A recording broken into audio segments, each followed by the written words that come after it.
Bible ప్రకారం ఎవరు దేవుని సేవకుడు? 1. అనారోగ్యవంతుడైన ప్రవక్త, ఎడారి మధ్య మోషే.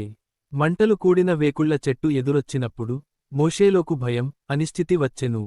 ఆ క్షణంలో అతడు గట్టిగా, నేను ఇక్కడున్నాను అని వాణి చేశాడు. భద్రంగా లేకపోయినా దేవుణ్ణి నమ్మడం, అది నిజమైన సేవక నాయకత్వాన్ని చూపించే ఉదాహరణ. 2. సమూవేలు విన్నాడు దేవుని పిలుపున. గ-ఇస్-ఇలో, ఒక రాత్రి సమూవేలు ఊరుగ్లపోతూ పడుకుంటున్నాడు. హఠాత్తుగా శబ్దం, సమూయేలు, సమూయేలు. సమాధానం వస్తుంది, మాట్లాడించు, పహాలంతారభవువయే, నీ సేవకునికి వినే మనసుంది. 3. యేసుక్రీస్తు, సేవకనాయకుడు.